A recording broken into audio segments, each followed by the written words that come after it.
Ke pertanyaan yang ketiga. Jadi sebelum Indonesia merdeka, pernah belajar nggak di sekolahan masalah kemerdekaan Indonesia? Pernah. Pernah. Bapak siapa yang ngajar? Bapak-bapak. Pak siapa? Pak Afif. Lambaikan kamera kepada Pak Apip. Pak Afif. Halo Afif.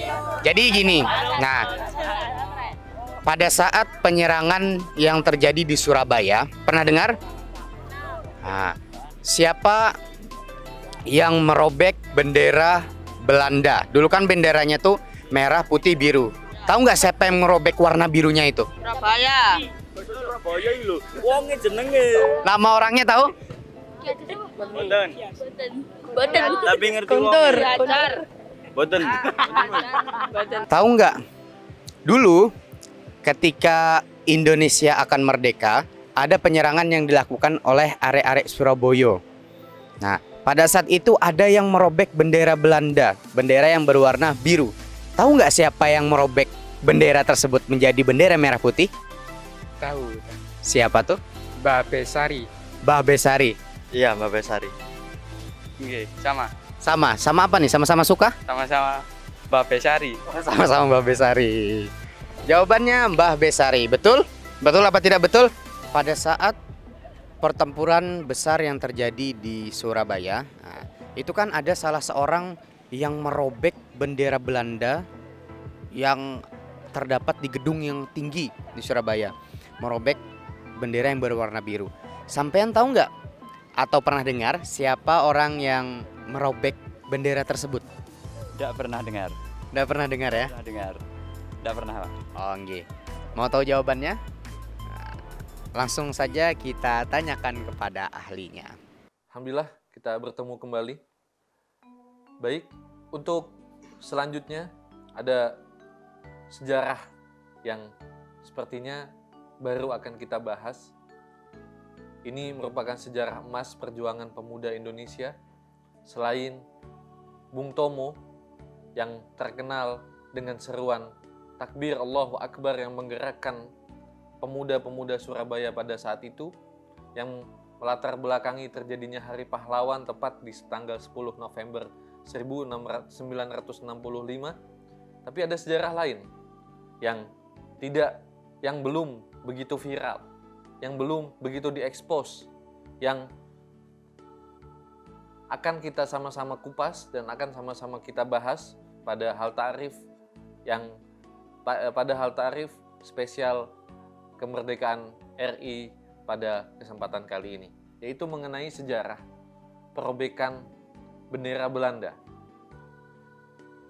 Di mana kejadian inilah yang menjadi api, yang menjadi bara kemarahan dari Belanda, sehingga mereka ingin agar Surabaya cepat-cepat dikuasai mereka kembali, namun berhasil dihalau oleh pemuda-pemuda Indonesia pada saat itu, tepatnya di tanggal 10 November. Jauh 20 hari sebelum itu, tepatnya di tanggal 19 September 1965, ada sebuah kejadian perobekan bendera Belanda yang dikibarkan di atas Hotel Yamato yang ada di Surabaya sana. Saat itu, Sekutu berhasil mengalahkan Jepang, sehingga mereka menganggap mereka berhak untuk mengambil kembali Indonesia. Mereka berhak untuk menjajah kembali Indonesia. Kita ketahui bersama, 1945 kita telah memutuskan untuk menjadi bangsa yang merdeka. Kita telah menjadi pelopor semangat-semangat kemerdekaan negara-negara yang ada di Asia Afrika. Dengan gerakan Konferensi Asia Afrika pada saat itu, kita menjadi pelopor bahwa Indonesia bisa merdeka, maka negara-negara yang ada di Asia dan Afrika lain, mari kita sama-sama menjadi bangsa yang merdeka.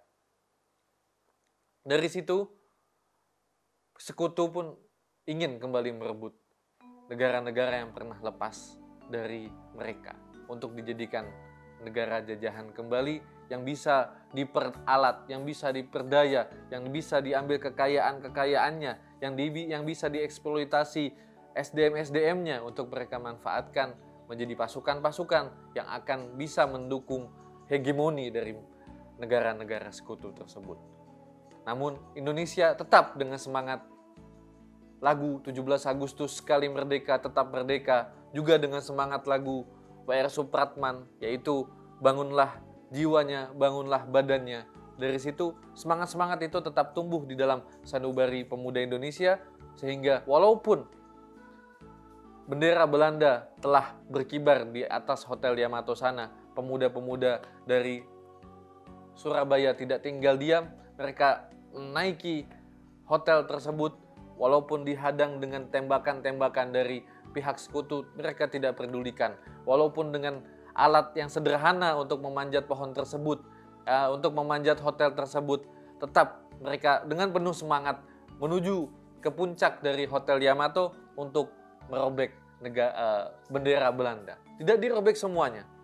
Seperti kita ketahui, bendera Belanda merah, putih, biru. Tidak dirobek semuanya, tapi hanya dirobek warna birunya saja, sehingga yang berkibar di atas Hotel Yamato sana adalah bendera merah putih, bendera Negara Kesatuan Republik Indonesia. Dan dua tokoh yang saat itu menjadi seorang berjiwa kesatria pada tanggal 19 September tersebut adalah dua pemuda, Kusno Wibowo dan Haryono. Mereka pemuda yang semangatnya harus senantiasa kita tiru. Tidak terlena dengan kenikmatan-kenikmatan yang bisa diperoleh ketika kita merdeka. Tidak terlena dengan fasilitas-fasilitas yang ada di dalam Negara Kesatuan Republik Indonesia ini. Mereka tetap berjuang. Mereka tidak terima. Walaupun pada saat itu belum sepenuhnya kita direbut oleh Belanda, mereka tidak terima.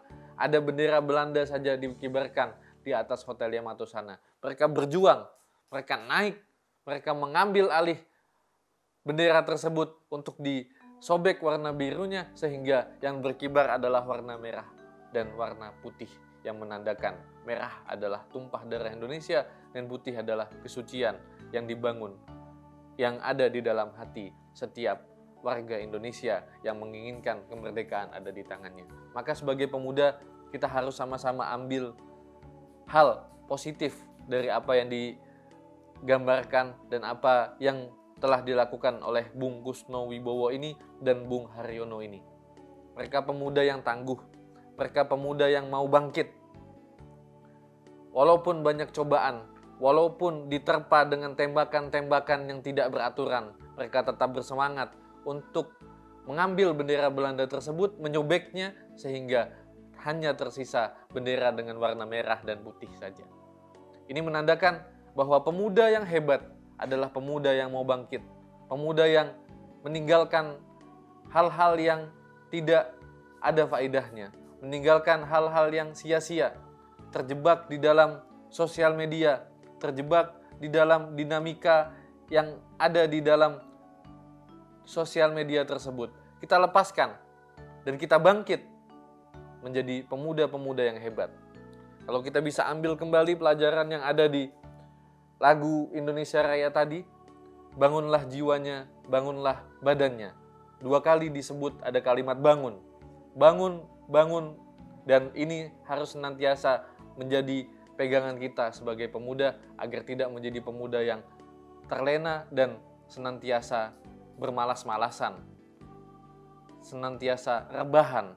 Maka bangunlah jiwanya, bangunlah badannya tadi menjadi sebuah pemantik bahwa jangan pernah malas-malasan, jangan rebahan, ayo bangkit, bangun jiwa kita, bangun badan kita menjadi pemuda yang istiqomah, menjadi pemuda yang senantiasa menjaga keutuhan Negara Kesatuan Republik Indonesia, juga menjadi pemuda yang berjuang untuk mengisi kemerdekaan dengan sebaik-baiknya. Kita bayangkan kalau dulu pahlawan yang ada di Indonesia itu rebahan, mereka tidak akan bisa merebut kemerdekaan pada tanggal 17 Agustus 1945.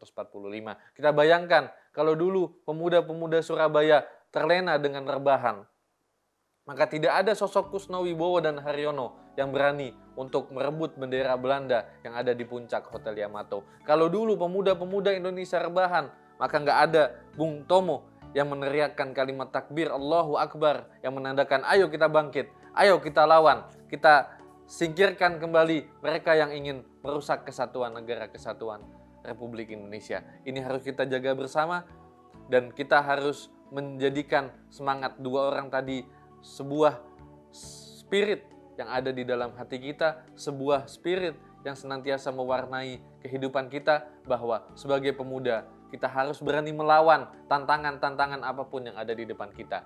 Kita sebagai pemuda tidak boleh terlena dengan dinamika yang ada di dalam sosial media. Kita sebagai pemuda tidak boleh rebahan. Bangunlah jiwanya, bangunlah badannya. Sekali merdeka, tetap merdeka.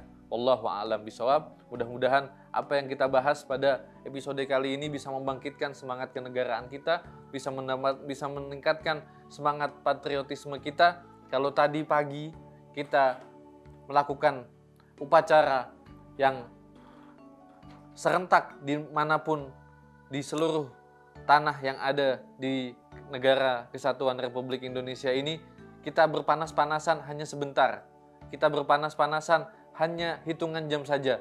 Kita bayangkan bagaimana dulu pahlawan-pahlawan kita ingin merebut kemerdekaan tersebut bukan hanya dengan panas-panasan, namun nyawa, darah, dan air mata menjadi sebuah modal yang harus mereka jalani, yang harus mereka keluarkan untuk keturunannya, untuk kita merasakan kemerdekaan pada hari ini. Kurang lebihnya saya mohon maaf. Kita bertemu kembali di hal ta'arif yang lain yang insya Allah akan menjadi sebuah tayangan yang menggugah bagi kita semua untuk senantiasa mengetahui dan untuk selalu belajar. Karena mereka yang mengetahui tentu beda dengan mereka yang tidak mengetahui. Wassalamualaikum warahmatullahi wabarakatuh.